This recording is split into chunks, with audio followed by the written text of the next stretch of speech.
Bonjour Guy, on va passer 20 minutes ensemble, on va soutenir une cause qui nous est chère à tous les deux, c'est ce week-end charcot Loéac des 28 et 29 juin.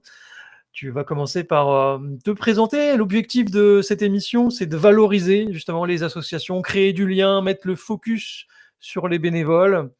Et la première édition de Radio Asso est donc consacrée à Charcot et à l'association qui organise tous les ans un grand événement, un grand week-end pour se relever des dons, notamment pour la recherche.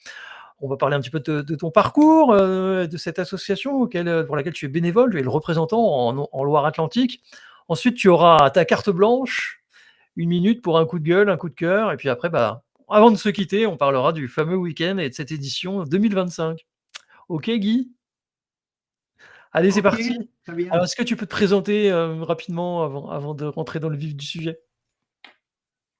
Alors donc, je m'appelle Guy Lucas et je suis retraité, j'ai 70 ans et ça fait 25 ans que je connais et que j'accompagne l'association Arsla. Qu'est-ce que tu faisais avant d'être Comme à beaucoup alors, c'était- dans ma vie professionnelle, j'étais dans un service comptable et financier d'une grosse entreprise internationale, mais j'ai toujours été un bureau, quoi, dans un travail de bureau, quoi, voilà. Mais en particulier depuis 15 ans, même surtout les 10 dernières années, je me suis beaucoup investi dans l'association. Comme tous les bénévoles de l'association Arsla, nous avons été touchés par la maladie de Charcot et c'est comme ça qu'on y vient à vouloir donner un peu de son temps pour aider les autres, quoi. Voilà. Donc, notre activité des bénévoles, qui vient en support de ce qui se fait au niveau Paris, c'est une petite association, hein, l'Arsla, il y a 12 salariés à Paris. Nous, les bénévoles, on a comme activité d'être en contact avec les malades du territoire, hein.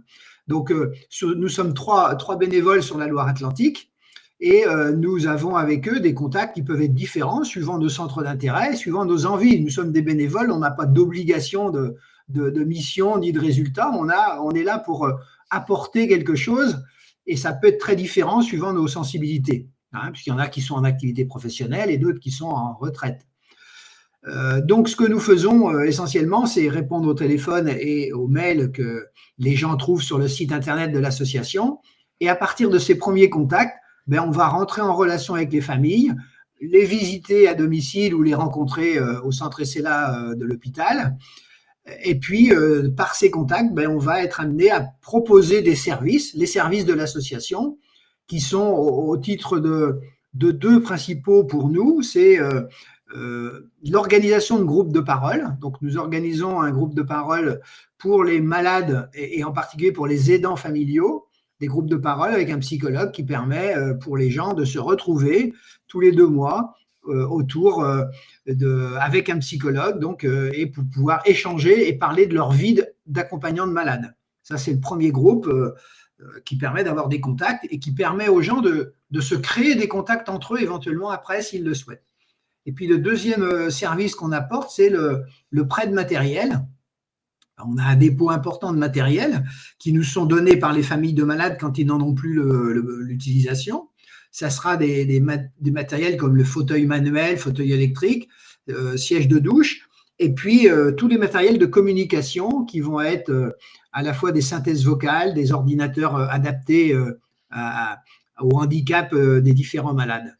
Donc, tous ces matériels sont gérés par un dépôt, par des ergothérapeutes à Paris, mais nous, on va faire le lien, on va éventuellement reprendre du matériel chez les malades, on va donc être un lien avec le siège, quoi.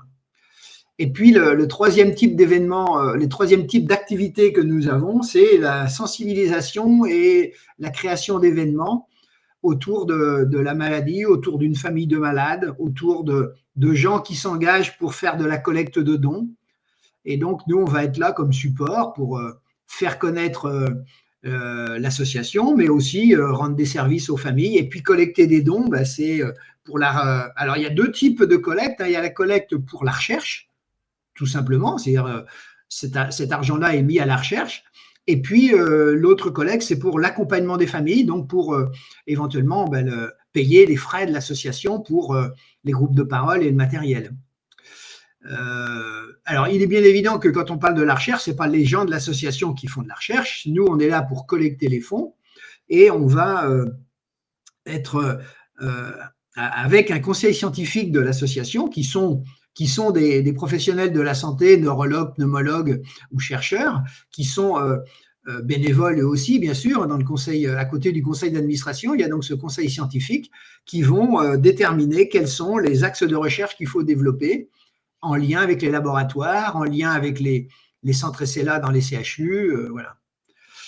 Donc, il y a vraiment des activités complémentaires dans tout ça. Et puis, depuis 3-4 ans, il y a une activité très importante qui est développée par des professionnels de la communication et du plaidoyer à Paris. Ce sont des gens qui vont essayer de faire bouger les instances de la santé, comme l'ARS, des instances politiques, comme les sénateurs ou les députés, pour essayer de faire évoluer les lois qui vont mettre en place des services ou des meilleurs remboursements pour les familles de malades. Ça, c'est vraiment une action très importante. On en a beaucoup parlé au moment des événements sur la discussion sur l'accompagnement des soins palliatifs et la fin de vie. L'ARSLA est très sollicité par ce sujet parce que les malades qui sont touchés par la SLA sont très impactés sur l'inquiétude de leur avenir et parfois, certains veulent avoir la maîtrise de leur fin de vie. Nous sommes là pour accompagner la vie, donc on n'organise pas, comme d'autres associations peuvent le faire. Nous, on fait mettre en relation les soins palliatifs et les malades. On essaie d'aider les familles du mieux qu'on peut pour que la vie du malade soit compensée, comme on dit, fait trouver des compensations au handicap qui existent. Voilà un peu toutes les activités qui sont déployées par nos bénévoles. Il y a 80 bénévoles, quoi. Il y a pas tout à fait un bénévole par département, parce qu'il y a des départements qui ne sont pas couverts, comme dans d'autres activités. Il y a toujours des secteurs qui sont moins couverts aussi par les centres SLA. Il n'y a pas des centres SLA dans tous les départements, bien sûr. Donc l'ARSLA, voilà un peu ce que je pouvais dire déjà pour parler de nous, quoi. L'ARSLA donc est une fédération d'associations qui maille une grande partie du territoire. Non, l'ARSLA est une association, une association qui a été créée il y a 40 ans, mais il y a plein d'autres associations qui existent en France qui se créent pour créer des événements. Ces gens qui créent des événements, ils n'ont pas le statut d'association d'utilité publique. Ils ne peuvent pas faire de reçus fiscaux pour les gens qui vont venir participer aux événements. La seule association en France qui peut donner un reçu fiscal pour quelqu'un qui fait un don pour la recherche, c'est l'ARSLA. C'est pour ça qu'il y a des associations qui se créent comme celle que Jean-Marie Stis a mis en place pour le Week-end Charcot, qui eux organisent un événement. Et quand il y a des sponsors qui apportent assez d'argent, quand il y a assez de gens qui vont pratiquer des activités autour de ce Week-end Charcot, à la fin, il y a des bénéfices. Et c'est ces bénéfices qui vont être reversés à l'ARSLA et qui vont servir pour financer la recherche. C'est comme ça qu'on s'est rencontrés avec Jean-Marie Stis. Donc les deux associations sont partenaires, en fait, elles sont… Voilà, et partout, parce que nous, en tant qu'association… Même si elles portent quasiment le même nom, l'ARSLA, SLA Charcot. Alors, nous, c'est SARLA, lui, c'est Association Charcot, enfin, c'est pas le même nom, parce que toutes les associations qui se créent sont soit autour d'un malade, soit autour de la maladie, quoi. C'est parce que c'est ça qui permet d'améliorer la visibilité. Et où est-ce qu'on en est aujourd'hui de la maladie de Charcot? Il y a encore beaucoup de combats à mener, beaucoup de sensibilisation. Alors malheureusement, il n'y a qu'un seul médicament qui est donné depuis une vingtaine d'années, qui est le Riusol. Ce médicament est le seul qui existe. On n'est pas en France moins bien loti qu'ailleurs, puisque partout dans le monde, malheureusement, on ne sait pas guérir cette maladie. Il y a des chercheurs au niveau mondial et les Français ne sont pas en reste sur ce sujet. D'ailleurs, c'est une recherche européenne au premier abord et puis internationale avec des Canadiens et des Américains qui sont à la pointe aussi.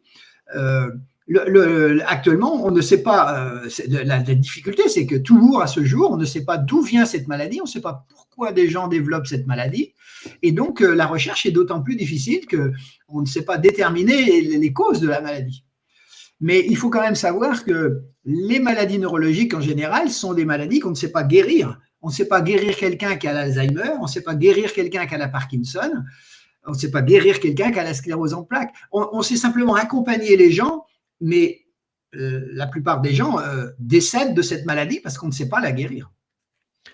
Et donc en tant que représentant en Loire-Atlantique, à part le week-end Charcot Loyac, il y a d'autres mobilisations au cours de l'année pour Charcot? Oui, donc la particularité du week-end de Charcot, c'est que ça fait 10 ans qu'a lieu cet événement tous les ans au mois de juin, le dernier week-end de juin. Donc c'est une mobilisation très importante de Jean-Marie Stis autour de sa famille et de ses amis.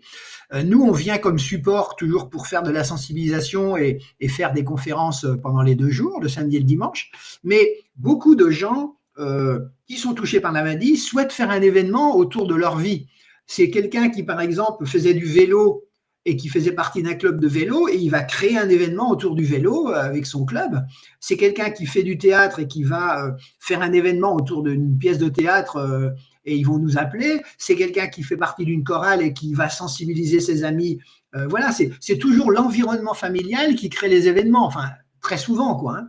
Et donc des événements, il y en a à peu près 150 en France par an. Nous en Loire-Atlantique, on en fait 4-5 par an quoi. Hein.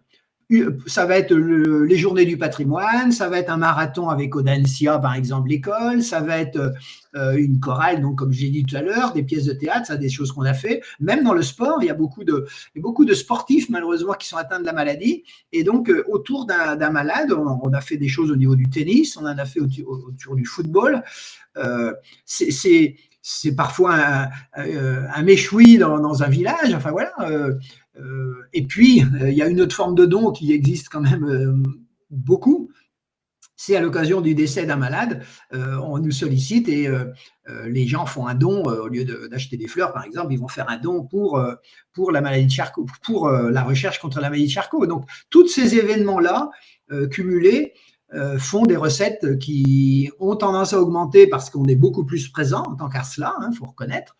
On est plus présent qu'il y a 10 ans. Moi qui ai connu l'évolution, là, pratiquement l'association, depuis le confinement, a pratiquement doublé ses recettes. Hein, donc, c'est pas rien. Quoi. Ah, c'est une bonne nouvelle, ça. Mais c'est encore une petite association par rapport à la recherche contre le cancer ou par rapport ou même la recherche contre le sida. Enfin, c'est-à-dire, on n'a pas du tout les mêmes levées de fonds. Hein, ça n'a rien à voir. Il n'y a pas la même connaissance. Le public qui nous connaît, ce sont ceux qui sont touchés par la maladie, essentiellement. Allez, il est temps de ta carte blanche, un coup de gueule, un coup de pub. Oui, enfin moi j'accompagne la société et je promeus bien sûr que un malade atteint de la maladie de Charcot a une belle vie devant lui parce qu'il y a quand même si c'est court, il y a quand même entre 5 et 10 ans d'espérance de vie quand on est diagnostiqué.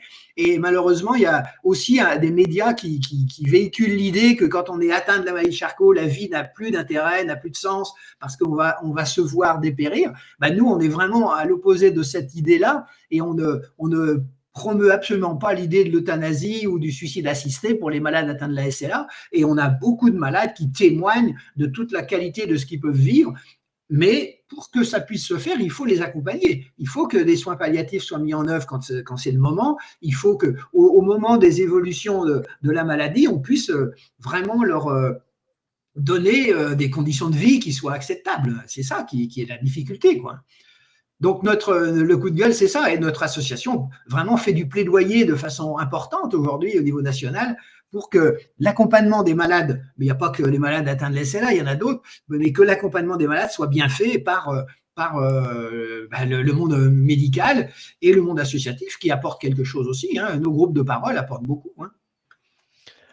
Alors, qu'est-ce qui va se passer les 28 et 29 juin? Comment est-ce que tu vas intervenir au cours de cette… Donc, le 28 et 22 juin, on le sait déjà un peu parce que c'est tous les ans, depuis 10 ans, des évolutions depuis 10 ans. Mais ce qui se passe, c'est qu'il y a la possibilité pour des gens qui ont envie de s'amuser de venir faire des baptêmes de voitures, hein, des voitures de course sur un circuit, de faire de la montgolfière, des vols en montgolfière le matin et le soir. C'est 30 montgolfières dans le ciel de l'OEA qui va s'envoler. Et pour un baptême de montgolfière d'1 heure dans la région, c'est vraiment un plaisir. Et donc, sur ce site, il va y avoir 2 à 3 000 visiteurs pendant le week-end qui vont pouvoir s'éclater, s'amuser, enfin voilà. Et tout ça, ça fait un peu de business, forcément, hein, parce que la plupart des personnes qui sont là sont bénévoles, c'est-à-dire que les vols de montgolfier sont… les pilotes de montgolfier sont là bénévolement, les pilotes de voitures sont là bénévolement. Bon, bien sûr, il y a des frais, puisque il y a du gaz, il y a du pétrole, il y a tout un tas de choses, et il faut louer le circuit, mais tous les bénéfices de cette association, de cet événement, sont reversés après, à la fin du week-end, à l'ARSLA, quoi.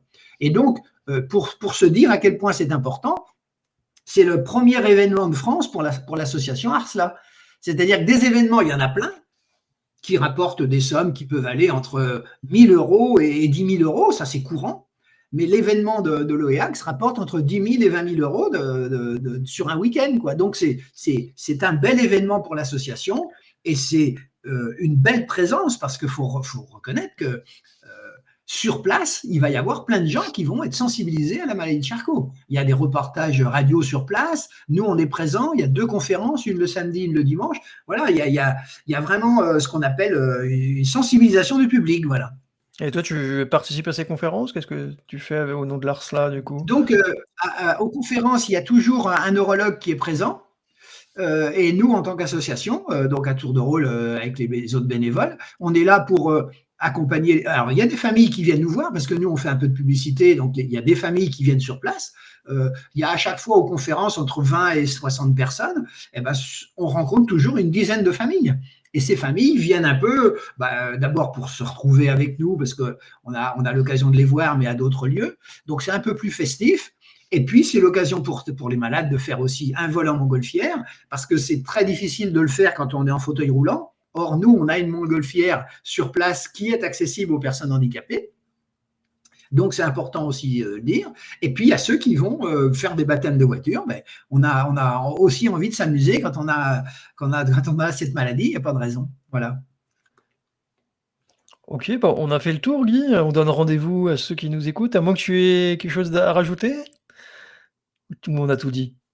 Non, enfin le 28 et 29 juin, c'est de 10h le samedi jusqu'à 19h le soir à peu près, voilà, les 2 jours. Et il y a vraiment on peut déjeuner sur place, on peut manger des crêpes, enfin il y a vraiment plein de stands, hein, parce que là j'ai parlé que des voitures et des montgolfières, mais il y a aussi des voitures amphibies. Il y a le musée de l'automobile, le 2e musée automobile de France, hein, à l'OEAC, donc c'est important. Et puis c'est un cadre agréable, hein, c'est vraiment la campagne bretonne là, hein, c'est bien. Eh bien, on aura l'occasion de Voilà, s'y rencontrer. Merci à toi d'avoir répondu à mes questions, et puis rendez-vous pour ceux qui nous écoutent ou qui nous regardent les 28 à et 29 bientôt. juin prochains. À bientôt, Guy.